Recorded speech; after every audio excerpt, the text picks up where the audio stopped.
Pictruna Thembigi makutu pharaga nang kaidorage Thembi yam nungaitana ayam kapningi ngasai mi mayam ki mamangda Hitler na ngangi ba mayam da ai siningi yari tu omi nangbo tanjaduda nakandagi ure laptakna Newton na mathwai nungaitana phone kanna metlibadu amuksu manada nappi amuksu yengi somda Newton machinda angang nangdadabu kemta nusidrabo ayam wari Newton text kaya amasu tawi kolsu kaya tawi adubu upai leite khangma waraba Newton phone du laktana langlaga thugai nangnane aibu wahanbasu kaphanbasu ne ngasidi marol thoktraba thamoise nangbu pena ngangli Newton na tawriba mayamdu ubagi wani mana kari hairino haibadi khangmanate ani du nokpada loire asumna class mathang loiraduna suti thare picture su hoi mai haidana yam thuna prap thoklaklaga Henry ga gari thauraga chatkhre picture na kaka mama kem tawde hai bro hayeng thare hai picture harauna adudi ai hayeng school ka roi ko Henry khondu kalapna adaidi nang chei jaba soroi lai lai shu gi khandene school lepa kainom tore school lepa yaroi pokpo suna tribado picture na paithok aina bu hairadi kemte yaroi dabani Henry ngasai ke urudi hausik ta pakhatna angang nangka pro picture so ngasai Newton na ngangbagi paudu tammi Henry noklaga aisa nangbu kamai ngangna sige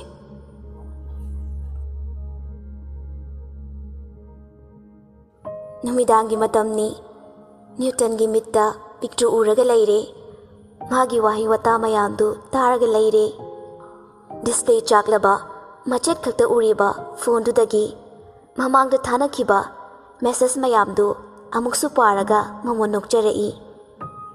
thanglaba mikupta noklamba mai thongdu amangba nonggi mapaigumna mangkhre mathwai nungaitana machinda solai ngahan khai dada hairamba mayamdo manga chapheng manana mangkhreda asumna wagadabu oirabadi aigi nungsibase mafamda fonglamoidabani ko icham chamjaba matawdo amuk hana faunaba ngamaroidra Newton ahing tumba yada yang wana khangaga haukhre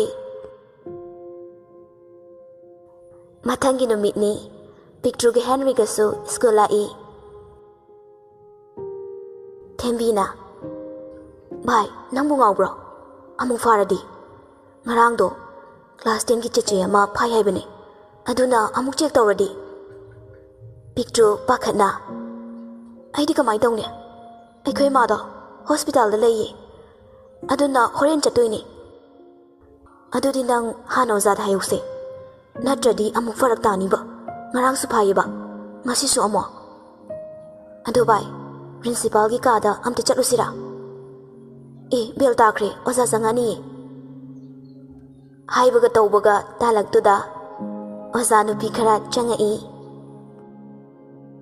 miss amana noi le mak tholo nupi na room number 4 da aduga nupana 6 ta tho hauze body search tawdoini body search tawdoribagi maram du khangde mayam du loina thoknakre picture di masadu niklabani sidi kamai tawne pharani Thembina parents kong ni haibane picture kaplak tawre parents lairi phone du pharaga amu yengadi hoine ba koidi kamai tawni side ozanu pikharana body sing du search tawi aduga loiraba tongda picture khoisu changai picture su pakhatna yam thuna ꯃꯥꯒꯤ ꯕꯦꯒꯇꯨ ꯐꯥꯛꯑꯒ ꯌꯦꯡꯉꯤ ꯃꯥꯒꯤ ꯐꯣꯟꯗꯨ ꯌꯥꯎꯔꯝꯗ꯭ꯔꯦ ꯄꯤꯛꯇ꯭ꯔꯨ ꯀꯞꯂꯛꯏ ꯚꯥꯏ ꯑꯩꯒꯤ phone ꯌꯥꯎꯔꯝꯗ꯭ꯔꯦ ꯊꯦꯝꯕꯤ ꯅꯨꯡꯉꯥꯏꯇꯅ ꯊꯦꯝꯖꯤꯟꯕꯤꯔꯛꯏ ꯀꯩꯁꯨ ꯇꯧꯔꯣꯏꯌꯦ ꯀꯩꯁꯨ ꯐꯥꯛꯑꯒ ꯌꯦꯡꯉꯣꯏꯕ ꯀꯞꯀꯅꯣ ꯁꯣꯝꯗꯅ ꯁ꯭ꯀꯨꯜꯗꯨꯗꯒꯤ phone ꯐꯥꯔꯤꯕꯗꯨ ꯆꯨꯔꯨꯞ ꯇꯂꯞ letter ꯐꯥꯕꯁꯨ ꯌꯥꯎꯔꯤꯕꯅꯤ ꯅ꯭ꯌꯨꯇꯟ phone ꯃꯌꯥꯝꯗꯨ ꯌꯦꯡꯂꯒ ꯑꯣꯖꯥ ꯃꯌꯥꯝꯗꯨꯒ ꯐꯥꯒꯤ ꯇꯧꯅꯩ ꯐꯣꯟ ꯃꯌꯥꯝꯁꯤꯗꯤ ꯑꯩꯒꯤ ꯐꯣꯟꯁꯤꯗꯨ ꯑꯃꯁꯤ ꯂꯧꯔꯁꯤꯔ ꯈꯪꯗꯦꯅꯦ ꯑꯃꯅ ꯑꯃꯨꯛ ꯌꯦꯡꯉꯨꯅꯦ ꯁꯤꯕꯣ ꯃꯣꯏꯒꯤ ꯃꯃꯥ ꯃꯄꯥꯁꯤꯡꯗꯣ ꯉꯛꯇ꯭ꯔꯣ ꯃꯆꯥꯅ ꯁ꯭ꯀꯨꯜ ꯆꯠꯂꯝꯗꯥꯏꯗ ꯈꯔ ꯆꯦꯛ ꯇꯧꯕꯤꯕꯗꯤ ꯐꯕꯅꯤ ꯅ꯭ꯌꯨꯇꯟꯅ ꯃꯆꯥꯁꯨ ꯉꯥꯎ ꯃꯄꯥꯁꯨ ꯉꯥꯎ ꯆꯞ ꯍꯦꯛ ꯃꯥꯟꯅꯩꯗ ꯃꯌꯥꯝꯗꯨ ꯅꯣꯛꯇꯅ ꯈꯦꯗꯅ ꯂꯩꯔꯤ ꯅꯨꯃꯤꯠꯇꯨ ꯑꯁꯨꯝꯅ ꯊꯣꯛꯎ ꯍꯥꯏꯅ ꯏꯁꯣꯔ ꯃꯥꯒꯤ ꯈꯨꯖꯤꯟ ꯊꯧꯔꯥꯡꯗꯨ ꯃꯉꯥꯏꯔꯤ ꯑꯉꯛꯄꯅꯤ ꯐꯣꯟ ꯑꯃ ꯑꯣꯐ ꯊꯝꯕ ꯀꯥꯎꯔꯝꯂ ꯃꯥꯜꯂꯤ ꯁꯥꯏꯂꯦꯟ ꯊꯝꯕꯒꯤ ꯐꯣꯟ ꯑꯃ ꯚꯥꯏꯕ꯭ꯔꯦꯁꯟ ꯈꯣꯡꯂꯛꯏ ꯃꯌꯥꯝꯗꯨ ꯅꯣꯛꯂꯝꯕꯗꯒꯤ ꯆꯞ ꯂꯦꯞꯄꯤ ꯑꯗꯨꯒ ꯌꯦꯡꯉꯤ ꯑꯣꯖꯥ ꯑꯃꯅ ꯀꯅꯥꯅꯣ ꯌꯦꯡꯉꯨꯅꯦ ꯃꯣꯏꯒꯤꯗꯣ ꯑꯣꯏꯔꯖꯥꯠꯂꯣ ꯅ꯭ꯌꯨꯇꯟꯅ ꯐꯣꯟꯗꯨ ꯌꯦꯡꯉꯤ ꯑꯗꯨꯒ ꯅꯣꯛꯂꯒ ꯁꯤꯗꯤ ꯀꯝꯄꯅꯤꯒꯤꯅꯦ ꯅ꯭ꯌꯨꯇꯟ ꯊꯣꯏꯅ ꯌꯦꯡꯁꯤꯜꯂꯨꯗꯦ ꯐꯣꯟꯗꯨ ꯀꯛꯂꯒ ꯊꯝꯃꯤ ꯐꯣꯟ ꯃꯌꯥꯝꯗꯨ ꯃꯥꯒꯤ ꯃꯃꯥꯡꯗ ꯂꯩꯔꯤꯕꯅꯤ ꯍꯧꯖꯤꯛꯇ ꯀꯛꯈꯤꯕ ꯐꯣꯟꯗꯨ ꯏꯁꯀ꯭ꯔꯤꯟꯗꯨ ꯉꯥꯜꯂꯒ ꯑꯗꯨꯝ ꯂꯩ ꯅ꯭ꯌꯨꯇꯟ ꯏꯁꯤꯡ ꯕꯣꯇꯜ ꯑꯃꯁꯨ ꯊꯛꯅ ꯊꯛꯅ ꯍꯥꯏꯐꯦꯠ ꯌꯦꯡꯉꯛꯏ ꯑꯗꯨꯕꯨ ꯈꯪꯍꯧꯗꯦ ꯏꯁꯤꯡꯗꯨ ꯈꯪꯍꯥ ꯍꯥꯏ ꯑꯣꯖꯥ ꯑꯃꯅ ꯀꯩꯗꯧꯔꯒꯦ ꯑꯃꯨꯛ ꯍꯥꯔꯕꯣ ꯅ꯭ꯌꯨꯇꯟ ꯅꯣꯛꯁꯤꯟꯅꯩ ꯑꯗꯨꯒ ꯀꯩꯁꯨ ꯇꯧꯗꯦꯗ ꯁꯤ ꯍꯥꯏꯔꯒ ꯐꯣꯟꯗꯨ ꯇꯞ ꯄꯥꯏ ꯑꯗꯨꯒ ꯃꯆꯤꯟꯗ ꯐꯩꯔꯞ ꯅꯣꯛꯂꯛꯏ ꯃꯁꯥꯗꯨ ꯂꯥꯡꯇꯛꯅꯕꯅ ꯂꯣꯏꯔꯦ ꯐꯣꯟꯗꯨꯒꯤ ꯃꯄꯨꯗꯨ ꯊꯤꯒꯦ ꯍꯥꯏꯅ ꯆꯞ ꯌꯨꯡꯅ ꯂꯦꯞꯈ꯭ꯔꯦ ꯑꯣꯖꯥ ꯑꯃꯅ ꯑꯉꯥꯡꯁꯤꯡꯁꯤ ꯄꯦꯔꯦꯟꯁ ꯀꯧꯁꯤ ꯅꯠꯇ꯭ꯔꯗꯤ ꯌꯥꯔꯔꯣꯏ ꯑꯩꯈꯣꯏꯅ ꯋꯥꯔꯛꯄ ꯉꯝꯃꯣꯏꯌꯦ ꯑꯃꯅ ꯑꯃꯨꯛ ꯍꯣꯏꯅꯦ ꯉꯁꯤ ꯄꯤꯔꯣꯏꯁꯤ ꯀꯩꯝꯇ ꯍꯥꯏꯔꯣꯏꯁꯤ ꯍꯌꯦꯡ ꯑꯔꯥꯛꯄ ꯈꯔꯗꯣ ꯉꯥꯏꯔꯁꯤ ꯅ꯭ꯌꯨꯇꯟꯁꯨ ꯌꯥꯝ ꯊꯨꯅ ꯌꯥꯎꯁꯤꯜꯂꯛꯏ ꯅꯠꯇꯦ ꯁꯥꯔ ꯍꯣꯔꯦꯟ ꯁꯨꯇꯤ ꯊꯥꯕꯗ ꯑꯉꯥꯡꯁꯤꯡꯗꯣ ꯃꯁꯛ ꯈꯪꯗꯣꯛꯑꯒ ꯈꯔ ꯉꯥꯡꯁꯤ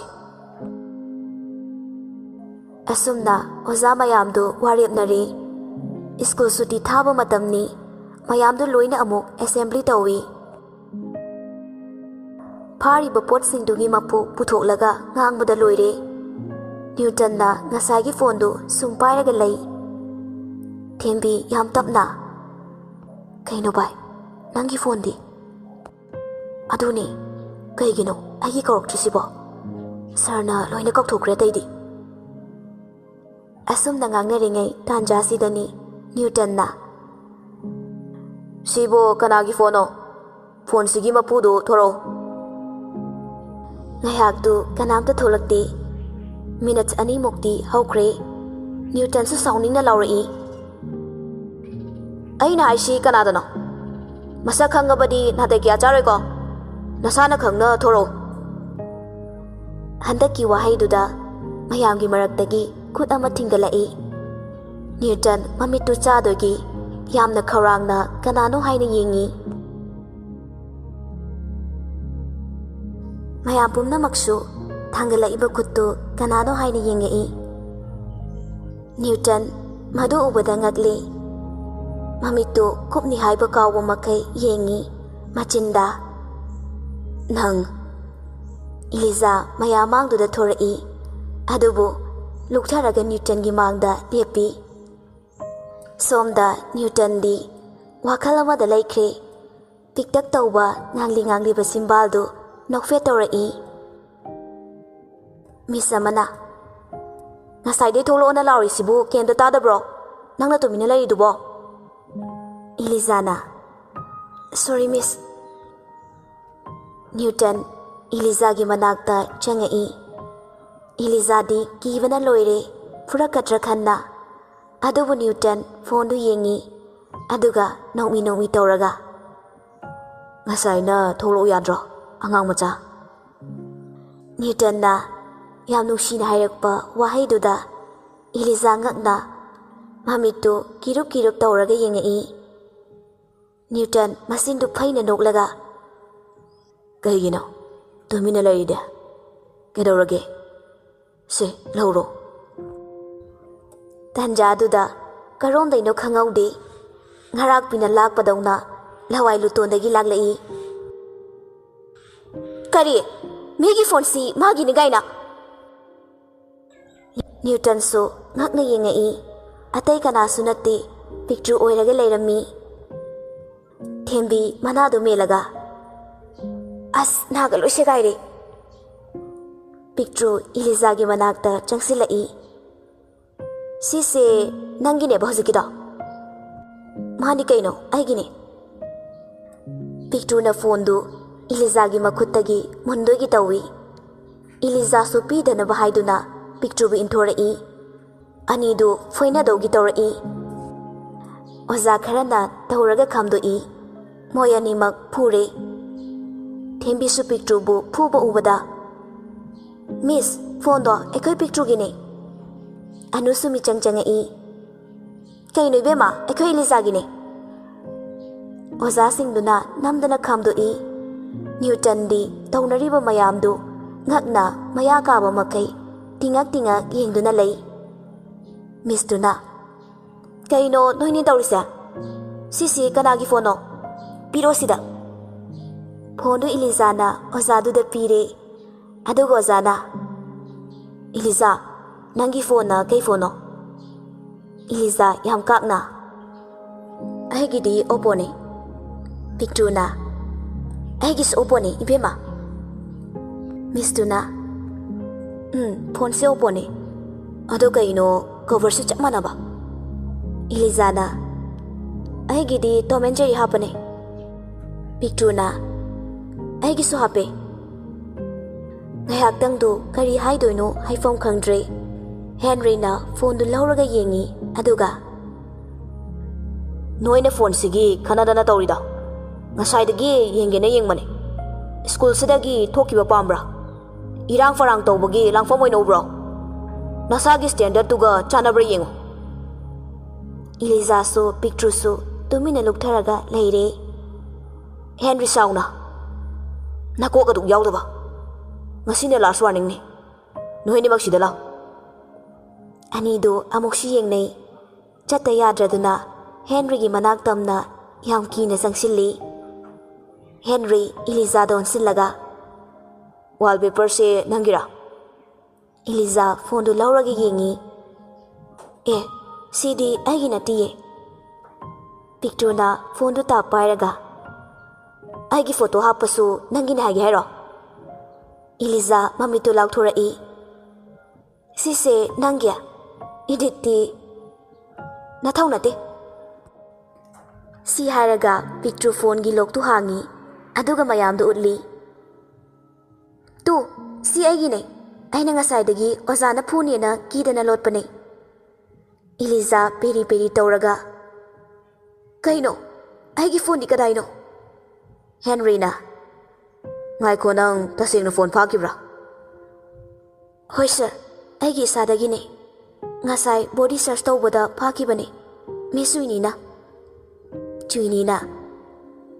aina phabane ngasai phone maya marak tu da yaukibani da security na miss sigi phone sira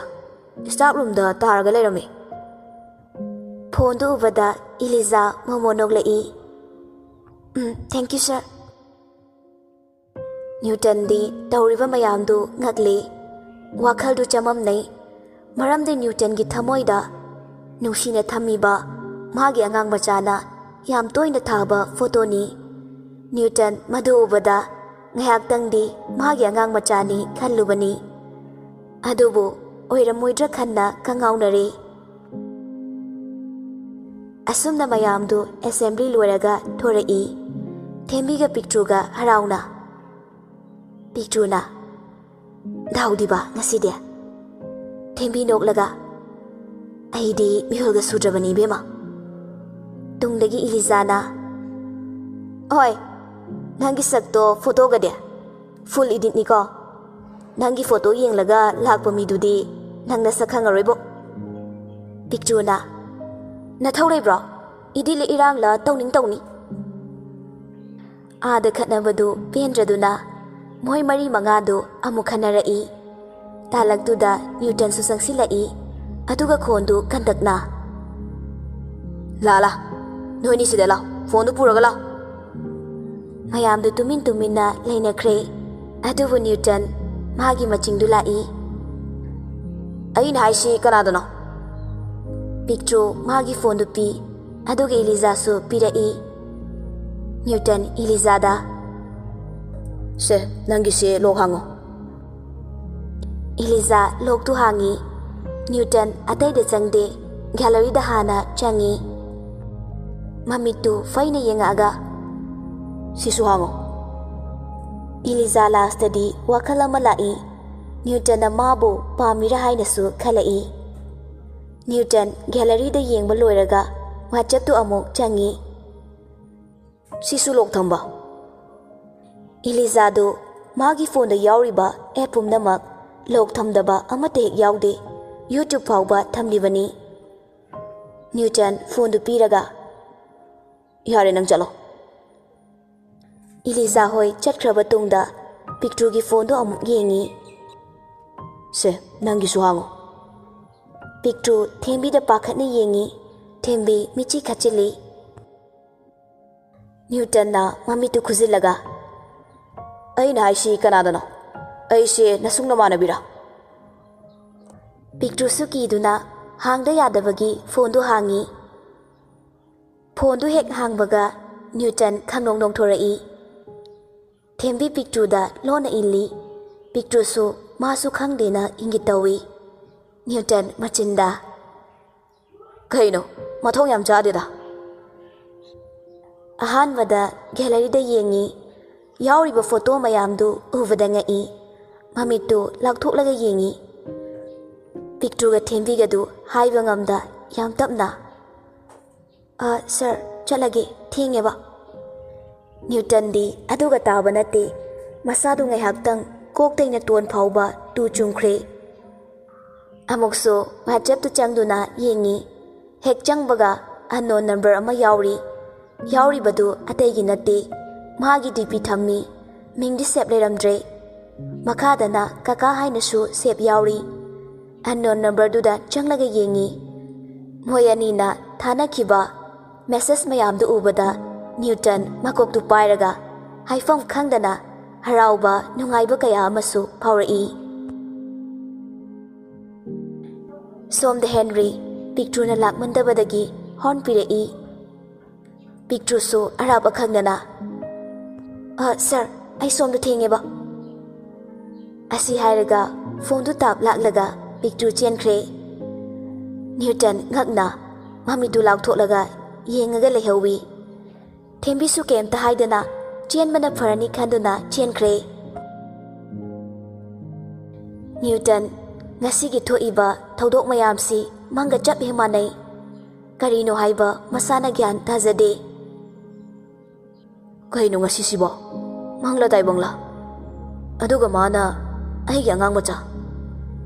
harauba nungaiba ga loinana masu yumda hankre picture aswaida thoklaga mi leitaba mafamdagi gari du tongi Henry ngasi di khara sauningkre aduna picture bu chaithalai angang nangse lairik tamge haibra phajana hayo picture so masana lalu banina khumbang amdre Henry amuksu makha tarai aina haise nang tadabra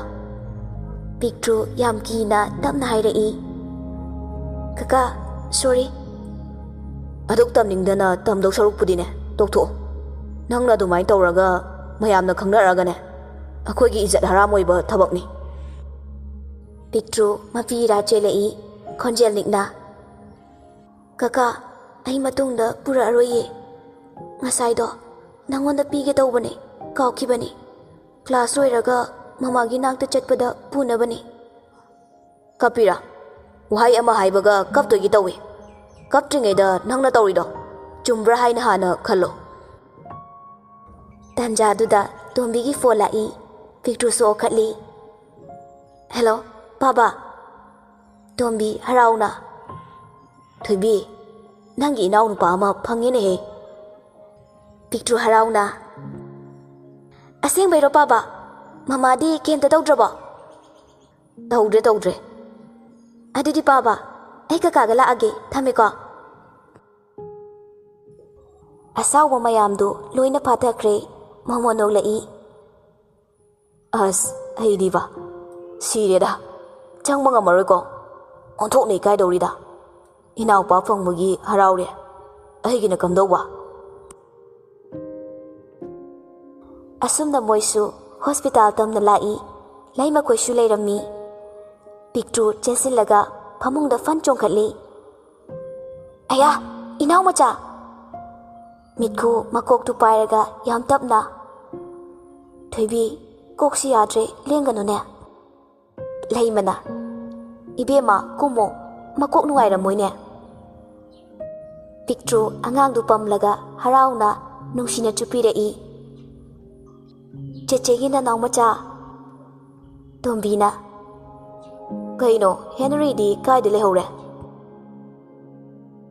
Henry su thong marumdagi thorai. Pictru na thokhumai. Ho Kaka do ikayana lolhobane. Tombi di Henry changa ibadu khangde nokladuna. Kaigino haisibo. Henry yam tapna. Lodeda.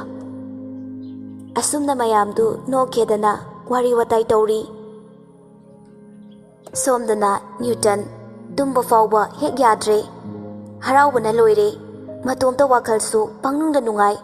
Machinda solai. Masi angangse khangneba. Phone go up thamdana. Nungai ni bama. Ahing adu nongan mangai bada. Magi punsi tangkak ama loikibaga chap hemanare.